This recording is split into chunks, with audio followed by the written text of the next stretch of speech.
you sort of handled what you're going to do with your tools in the wake of sort of what happened with Lewis and the rest of the guys on the sideline?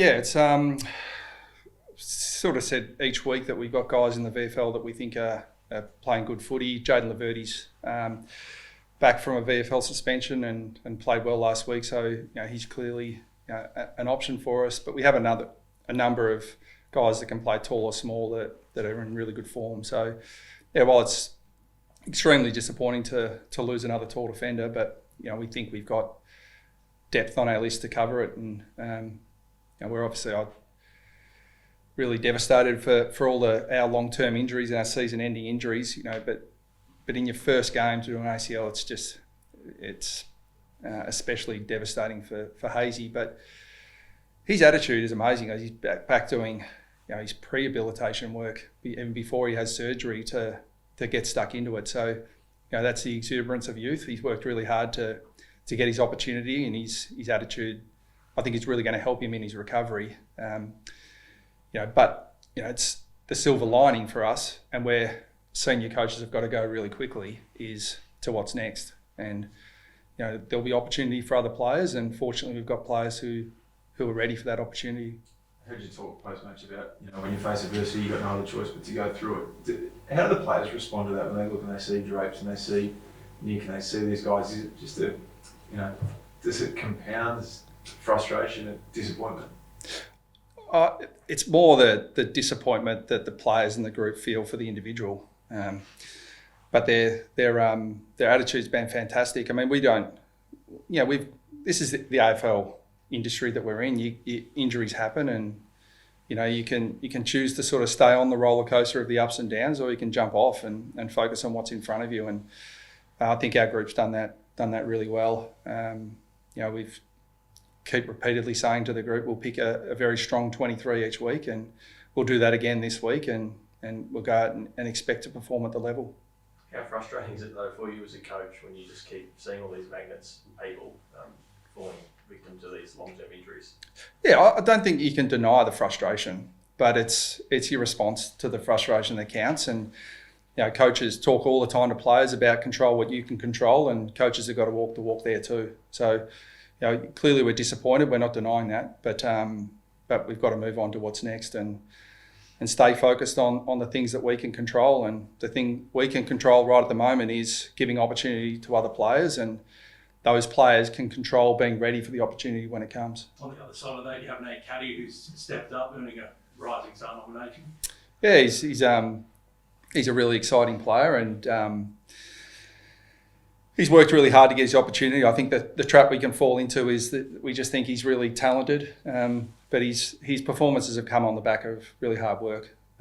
He's got a really good taste of it last year, and worked hard in the pre-season. Was sort of in our top 5 in all of our running metrics through the pre-season, both speed, endurance, and otherwise. So he's a pretty complete player in terms of his attributes, but he would be the first to say he's only just sort of scratching the surface of being a complete AFL player. So he's got all the attributes to be a complete player, but he's got to put all that together over 4 quarters.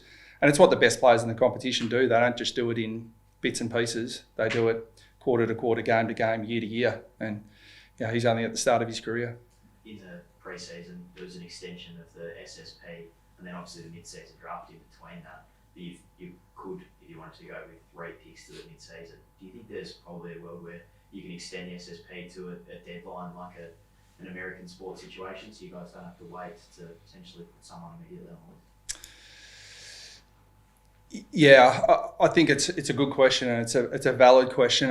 My mind immediately goes to the flow-on effect of second-tier competitions, and it's something we've got to be really cognizant of. Is what it does to second-tier teams and competitions, and we're in the situation now where we have a number of spots on our list to be available, but if 3 or 4 clubs had that situation, you could pretty easily decimate a second-tier team. And so while that, people might think, well, how does that affect the AFL? Well, it doesn't, but it does affect the second tier, and I think we've always got to be aware of those sort of dominoes as they fall. But I think the more we start to talk about how this can work for all competitions, I think the better. And things like the mid-season draft, mid-season trading will always be a discussion until it comes in.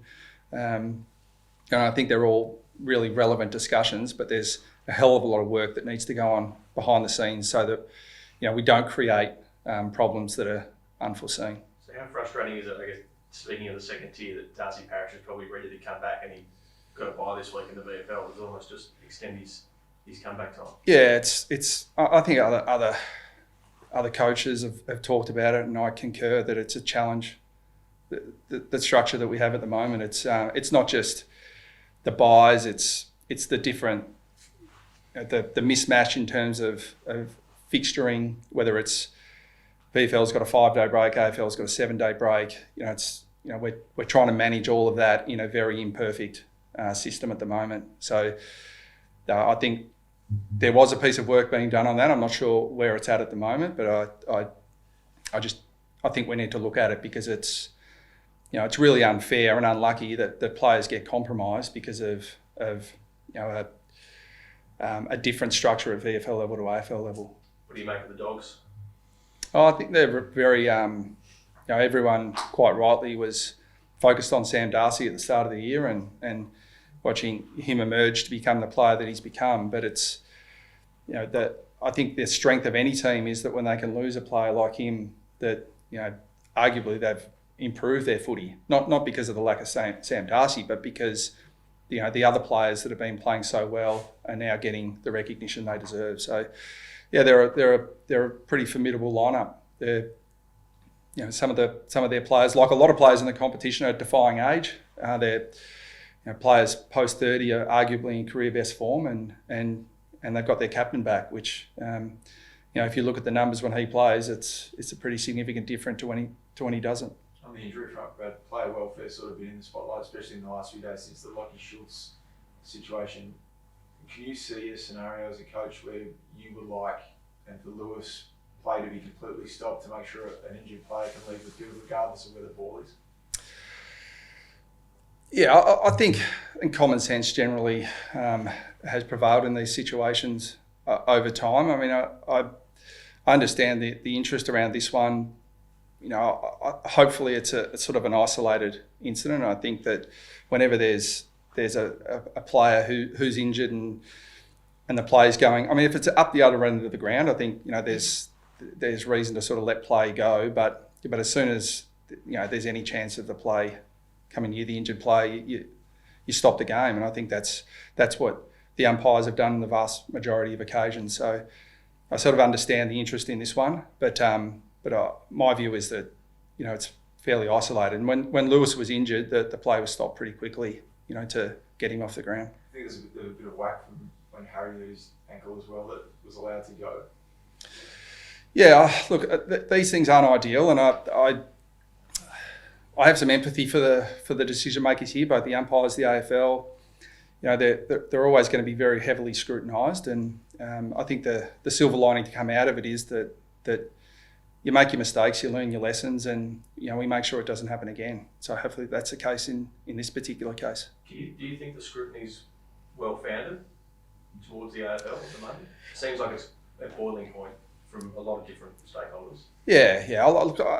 I just don't want to spend a lot of time adding my view to it. I mean, my job's to coach the Essendon Football Club and try and win every game that we play, and the Essendon fans want to hear me talk about our club rather than broader AFL issues. So, the AFL have got a very tough job. They'll make some mistakes. They'll get some right. They'll get some wrong. And even when they get them right, a fair percentage of the population won't agree with them anyway. So, I'll leave it for others to sort of judge there. And my focus and my responsibility is to the Essendon Football Club, and there'll be broader issues that at times, particularly as it relates to our club, that I'll weigh in on. But largely I need to make sure that my focus is on the things I can control, which is helping Essendon Footy Club win games of footy.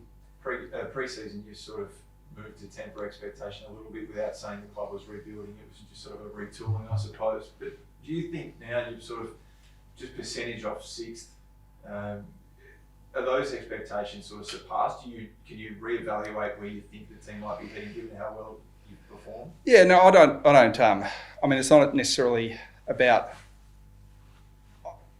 We've never tempered expectation. We just, explain the facts as they sit, and we've been very clear that we are striving to win every game that we play.